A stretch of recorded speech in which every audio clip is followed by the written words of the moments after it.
The mahogany dining table at my parents' Westchester home groaned under the weight of Mom's Sunday spread, prime rib, roasted vegetables, and enough side dishes to feed a small army.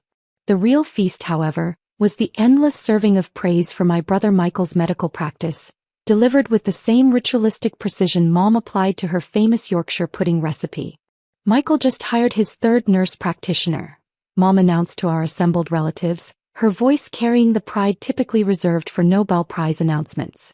"The practice is expanding so rapidly, they're looking at a second location." Uncle Robert nodded approvingly while Aunt Susan practically glowed with vicarious success.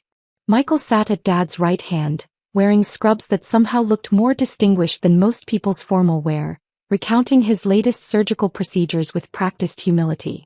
"Pediatric cardiology is really taking off," Michael explained, cutting into his prime rib with the same precision he probably applied to tiny hearts. "We're seeing patients from 3 states now. Just last week I performed a procedure that saved a 6-month-old's life." The table erupted in admiring murmurs and requests for more details. I pushed my potatoes around my plate, half listening while checking encrypted messages from our security team about tomorrow's server maintenance window. Our platform would be processing $2.3 billion in transactions during that brief downtime, more money than most countries see in a month. "And what about you, Sarah?" Cousin Jennifer asked politely, finally remembering the black sheep of the family dinner conversation. "How's your computer thing going?" The pause before computer things spoke volumes. My family had collectively decided that my work existed in some nebulous digital realm that didn't quite qualify as a real profession, like an extended hobby that occasionally generated income. "Data flow dynamics is doing well," I replied carefully, using our company's actual name instead of the generic website business label my family had assigned to my work. "Still working from home?" Dad asked with barely concealed disapproval. "Sarah, you're 31. When are you going to get a real job like your brother? Medicine provides security, respect, a genuine contribution to society." I thought about the genuine contributions our platform made, streamlining supply chains that fed millions, optimizing financial systems that protected retirement funds, processing healthcare data that literally saved lives through faster diagnoses. But explaining algorithmic efficiency to people who measured success by stethoscopes and prescription pads felt futile. "What exactly do you do again?" Uncle Robert inquired, probably wondering if I designed websites for local restaurants or managed social media accounts for small businesses. "We built a data processing platform that helps companies optimize their operations," I said, knowing the explanation would bounce off them like light off a mirror. "Ah, like a more advanced version of Excel," Aunt Susan nodded knowingly. "That's nice, dear. Technology can be very useful for supporting real businesses." Supporting real businesses. Our Excel spreadsheet processed more daily transactions than the New York Stock Exchange, but my family had categorized it as a digital support tool rather than the infrastructure that powered Fortune 500 operations. "Michael's practice just got featured in Medical Tribune," Mom interjected, steering the conversation back to familiar territory. "They called him one of the region's most promising young cardiologists." The table showered Michael with congratulations while I silently calculated that our Q3 revenue had exceeded the annual GDP of 12 small nations. But Michael's medical journal feature would get framed and hung in the hallway, while my work remained invisible to people who equated success with physical offices and traditional career paths. "Sarah should consider going back to school," Dad suggested earnestly. "Maybe business administration, something that could lead to a management position at a real company. This computer hobby has gone on long enough." Computer hobby. I'd built a platform from my college dorm room that now employed 3,400 people across 16 countries. Our algorithms processed financial transactions, healthcare records, and supply chain data for clients ranging from Tesla to the U.S. Department of Defense. But because the work happened behind screens rather than in examination rooms, it registered as an elaborate form of playing video games. "The thing about technology," Michael added helpfully, "is that it changes so quickly. One day you're relevant, the next day something new comes along. Medicine is stable. People will always need doctors." I nodded politely while reading a Bloomberg notification about our competitors struggling to match our processing speeds. We'd solved problems that had stumped computer scientists for decades, but Michael was right. People would always need doctors. They'd also always need data processing, but that reality seemed less obvious to people whose professional success came with visible stethoscopes. Maybe after dinner we could look at some job postings together, Mom suggested kindly. I saw several technology positions at the hospital. Nothing too technical, more like administrative support for their computer systems. Administrative support. For computer systems that probably ran on infrastructure we designed. My phone buzzed with an urgent message from my assistant. Tim Cook's office called. Needs to discuss the acquisition proposal. Says it's time-sensitive. I silenced the phone, returning my attention to the ongoing celebration of Michael's genuinely impressive medical career. Monday morning brought the familiar rhythm of board meetings, product development sessions, and strategic planning calls that had defined my life for the past 8 years. I sat in Dataflow Dynamics' glass-walled conference room overlooking San Francisco Bay, reviewing acquisition proposals with our legal team while the family dinner conversation replayed in my mind. Apple's offer increased to $8.2 billion, our chief counsel announced, sliding the updated proposal across the conference table. They want exclusivity on our machine learning infrastructure for their next-generation devices. I stared at the number, remembering Dad's suggestion that I find administrative support work at a hospital. The same man who'd questioned my career stability now had a daughter fielding acquisition offers that exceeded most countries' defense budgets. Microsoft's counteroffer came in at $8.7 billion, our CFO added. They're particularly interested in our healthcare data processing capabilities. Healthcare data processing. The same systems that made Michael's diagnostic work possible, though he'd never know that our algorithms helped analyze the cardiac imaging data he relied on daily. The irony wasn't lost on me that his stable medical career depended on the digital infrastructure he'd dismissed as a hobby. Tim Cook wants a personal meeting this week, my assistant Jennifer noted during our break. His team says the acquisition could reshape how Apple approaches enterprise computing. I pulled up our performance metrics while considering Cook's request. Dataflow processed 47% of all healthcare transactions in North America, 23% of global supply chain data, and managed financial operations for 6 of the 10 largest banks worldwide.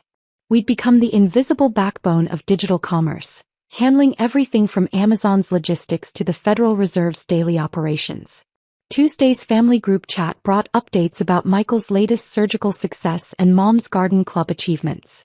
The conversation buzzed with excitement about Michael's upcoming presentation at a pediatric cardiology conference, while carefully avoiding any mention of my work, as if acknowledging it might legitimize what they saw as an extended phase of digital experimentation. So proud of Michael. Mom texted, sharing a photo of his conference acceptance letter. Real recognition for real achievement. I screenshot the message while reviewing our latest client list. Nike, Tesla, JPMorgan Chase, and the European Central Bank. But Michael's medical conference would get family celebration, while our platform handling the European Union's financial infrastructure remained too abstract for kitchen table conversations. Wednesday brought a call from Reed Hastings at Netflix, followed by meetings with executives from Google, Amazon, and Goldman Sachs, all wanting to understand how our data processing platform had achieved speeds that competitors called physically impossible. The conversations covered quantum computing applications, artificial intelligence integration, and the mathematical breakthroughs that had revolutionized how digital information moved through global networks. Your algorithms have essentially redefined what we thought was achievable, Google's chief technology officer explained during our video conference. We're not just talking about incremental improvements, you've solved problems that have stumped computer scientists for decades. I nodded professionally while thinking about Sunday's dinner, where Uncle Robert had compared my work to a more advanced version of Excel. Thursday evening brought another family call. Dad, using his patient education voice, wanted to discuss my career trajectory and the importance of building something tangible, like Michael's medical practice. Sarah, I've been thinking about our conversation, he began earnestly. Technology is fine as a starting point, but you need to consider long-term stability. Michael's building something real. A practice that serves people, generates respect, creates lasting value. I walked through our Palo Alto headquarters while he talked, past walls lined with patents, awards from the Computer Science Innovation Foundation, and framed letters from Fortune 500 CEOs thanking us for transforming their operations. The something real, we'd built processed $340 billion annually and employed more people than most cities. I found some interesting opportunities, Dad continued. The hospital's information technology department has openings for system administrators. It would let you use your computer skills in a meaningful setting, supporting real healthcare work. Our platform processed the medical records, insurance claims, and diagnostic data that made modern medicine possible. We'd reduced hospital error rates by 34% and accelerated treatment decisions that saved thousands of lives annually. But because the work happened behind servers rather than in operating rooms, it didn't register as real healthcare. Friday brought the final negotiation calls with Apple and Microsoft, both companies desperate to acquire the infrastructure that had made us the most valuable private technology company in Silicon Valley. I sat in our boardroom, fielding offers that would make headlines in the Wall Street Journal, while my family prepared for another Sunday dinner celebrating Michael's latest surgical achievement. The irony was perfect. They'd gathered to toast his success in saving individual lives while I negotiated deals involving technology that had revolutionized how millions of people received medical care. Sunday couldn't come fast enough. Sunday's dinner unfolded with familiar precision: prime rib, family gossip, and the ritualistic celebration of Michael's medical achievements. This week's highlight was his successful repair of a complex congenital heart defect in a 2-year-old patient, a procedure that had made the local newspaper and earned congratulations from colleagues across 3 states. The surgery took 7 hours, Michael explained to our rapt audience, his voice carrying appropriate gravity. But little Emma's recovery has been remarkable. Her parents called yesterday. She's already running around the house. The table erupted in admiring murmurs. Mom dabbed her eyes with her napkin while Dad beamed with paternal pride. This was the kind of success they understood: visible, immediate, life-changing in ways that could be photographed for holiday cards. That's what I call real work, Dad said, raising his wine glass. Michael's saving lives, making a genuine difference in the world. That's the kind of career that matters. I pushed my potatoes around my plate, mentally calculating that our platform had processed the diagnostic data, insurance authorizations, and hospital logistics that made Michael's surgery possible. The 2-year-old's heart repair had been successful partly because our systems had expedited her pre-surgical imaging analysis by 340%. Sarah, you should hear about Michael's conference presentation, Mom announced, pulling out her phone to show photos from the Pediatric Cardiology Symposium. Standing ovation from 800 doctors. That's the kind of recognition that comes from building something meaningful. Before I could respond, my phone rang with the distinctive tone I'd assigned to emergency calls. The caller ID showed, Tim Cook, Apple Incorporated. I'm sorry, I need to take this, I said, stepping away from the table. Sarah, we're having family dinner, Dad called after me. Can't your website business wait 30 minutes? I answered the call in Dad's study, closing the door behind me. Tim, good evening. Sarah, I apologize for calling during your family time, but we have a situation. Bloomberg is running the acquisition story in 20 minutes. We need your approval on the press release before it goes live. Through the study's French doors, I could see my family continuing their dinner conversation, probably discussing my rude interruption and persistent inability to prioritize real relationships over digital distractions. Which version of the story? I asked, knowing Bloomberg had been investigating our acquisition negotiations for weeks. The full story. $8.9 billion acquisition. Your background, the platform's impact on global commerce. They've confirmed everything through multiple sources. Your family's about to learn what data flow dynamics actually does. I looked through the doors again, watching Mom show Uncle Robert photos of Michael's conference presentation while Dad carved another slice of prime rib. In 15 minutes, Bloomberg Television would broadcast news that would reshape their understanding of everything they thought they knew about my career. Go ahead with the release, I said quietly. Returning to the dining room, I found the conversation had moved to Michael's plans for expanding his practice. Dad was explaining to cousin Jennifer how medical careers provided real security compared to trendy technology jobs that could disappear overnight. The problem with Sarah's computer work, he was saying, is that it's not built on anything solid. One day everyone's excited about websites, the next day it's something else entirely. My phone buzzed with a Bloomberg alert. Breaking. Apple acquires data flow dynamics for record $8.9 billion. The notification appeared on everyone's phones simultaneously, Bloomberg alerts being somewhat ubiquitous among people who followed financial news. Uncle Robert looked at his phone first, his expression shifting from casual interest to stunned confusion. Apple just... Sarah, this says Apple bought data flow dynamics for $9 billion. The dining room fell silent except for the soft chiming of news alerts echoing from multiple phones around the table. The silence stretched for 30 seconds that felt like hours. Dad stared at his phone screen, reading and rereading the Bloomberg headline while Mom's wine glass remained frozen halfway to her lips. Michael looked between his phone and me, his expression shifting from confusion to something approaching awe. Sarah, Dad's voice came out as barely a whisper. This says you founded Data Flow Dynamics. That you're the CEO. I am. But it's just a website, Mom protested weakly as if saying the words could make the Bloomberg report disappear. You work from home doing computer things. My phone rang again, Tim Cook calling back, probably to discuss the media interviews that would dominate tomorrow's news cycle. I declined the call, keeping my attention on my family's faces as the reality settled in.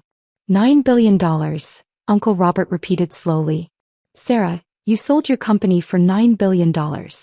Technically, I'm staying on as Chief Technology Officer for the transition, I corrected gently. The sale ensures our platform remains stable while Apple integrates our infrastructure into their enterprise systems. Michael set down his fork, his successful surgery suddenly seeming less momentous in comparison. Sarah, I had no idea. We had no idea. Why didn't you ever tell us what you actually do? I tried. Every family dinner for 8 years. You heard data processing platform and assumed I was building websites for local businesses. The Bloomberg alert continued buzzing on phones around the table as news outlets picked up the story. By morning, every major financial publication would be running features about the stealth startup that had revolutionized global commerce while operating in complete secrecy. Dad looked up from his phone, his face pale. Sarah, I owe you an apology. We all do. I nodded, accepting gracefully while noting that recognition had come from Bloomberg television rather than the people who should have believed in my work all along.